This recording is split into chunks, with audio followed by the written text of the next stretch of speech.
Do we all love camping? Or is camping something we convince ourselves that we love? I myself love buying camping gear and never using it. I think I have 3 tents, a million ways to cook things, inflatable mattresses, everything that I would ever need to camp for 6 years. I've camped one time with my son, and we didn't stick around. Much like the story that we're going to talk about today. This short story on Just Awful is about a father and son, also camping in Colorado. That's where we camped. David and his son Ben went out there with intentions of having a bonding moment. I can relate. And then you get out there and then you realize camping kind of sucks, especially for them.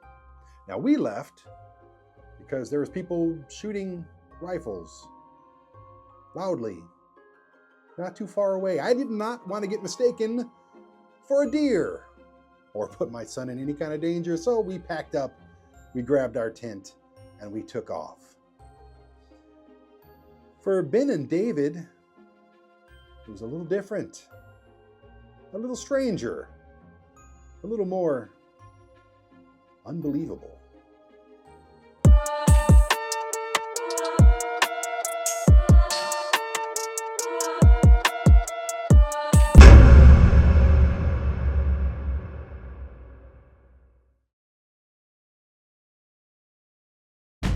They say the Colorado wilderness is breathtaking, vast, untouched, and eerily silent when it wants to be. But for David Miller and his 12-year-old son Ben, that silence became something far more sinister. It was supposed to be a father-son camping trip, a chance to bond, to escape the distractions of the modern world. They packed their gear, loaded up their truck, and drove deep into the San Juan Mountains, a place known for its rugged beauty, endless pine forests, and a past filled with strange disappearances. But they didn't know about that part. Not yet. David had been camping all his life.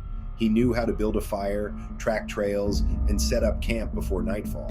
Ben, on the other hand, was a city kid, more interested in video games than the great outdoors. Still, he was excited. His dad had promised him a real adventure. They set up camp by a crystal-clear lake surrounded by towering pines. The air was crisp, and the sounds of nature were everywhere, birds chirping, the rustle of trees, the distant call of an elk. For the first day, it was perfect. They fished, hiked, and sat around the fire telling stories. But that night, something changed. David woke up in the middle of the night, heart pounding. At first, he didn't know why, until he heard it. Footsteps, not the heavy crunch of a bear or the scampering of a small animal. These were deliberate, slow, human. He grabbed his flashlight and unzipped the tent just enough to peek outside. Nothing. But the feeling wouldn't go away, that deep, gnawing sense that someone was watching them. He checked on Ben. The boy was sound asleep, bundled in his sleeping bag. David convinced himself it was his imagination and forced himself back to sleep. But the next morning something was wrong. Ben was quiet at breakfast. Too quiet. David asked if he was okay, and Ben hesitated before answering. "I had a weird dream," he finally said. Someone was outside the tent, whispering. David's stomach knotted. "What were they saying?" he asked.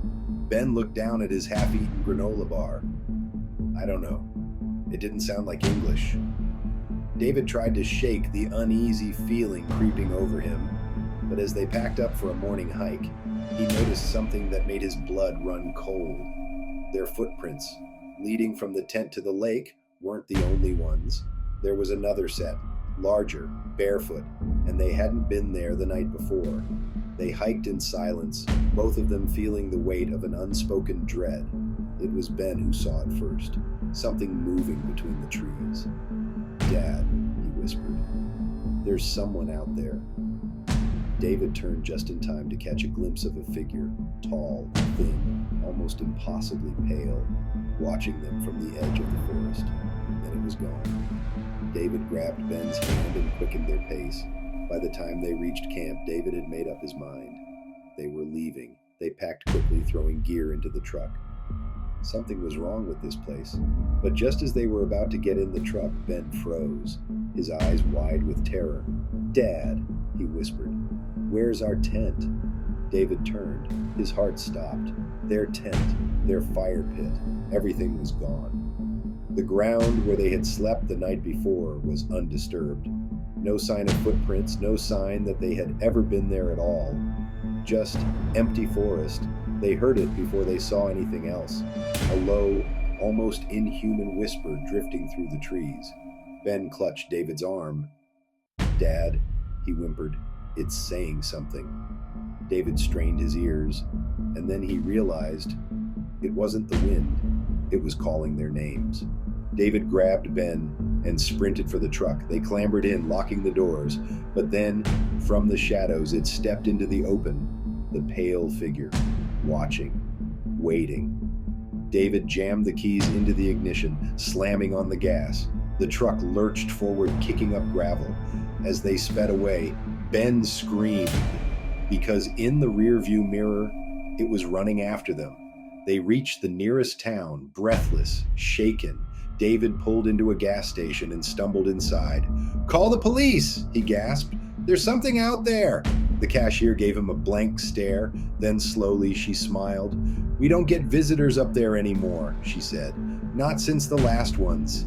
David demanded an explanation. The cashier simply reached beneath the counter and pulled out a dusty old photograph. David's stomach dropped. It was him and Ben, standing by the lake. "That's us," he whispered. "But yeah, we just got here." The cashier's smile never faded. That photo was taken in 1963. David and Ben never returned to the wilderness again.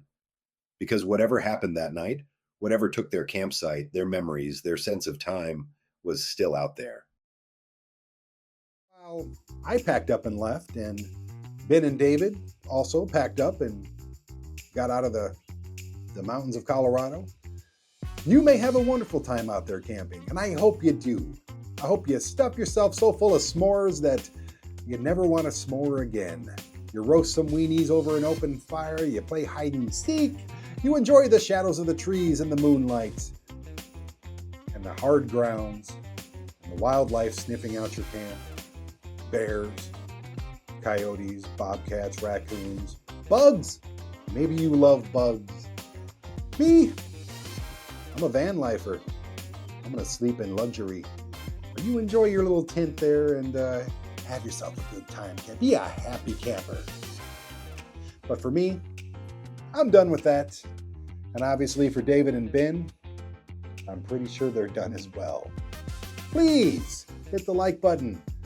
Hit the subscribe button. We do a story every single week. Just a little short story to get your brain moving. To put a little, to quicken your pulse just a little bit. A little pep in your step. And we're going to have one out there for you every single week. So until next week, thank you for watching. Thank you for listening. Thank you for thinking. We'll see you next time.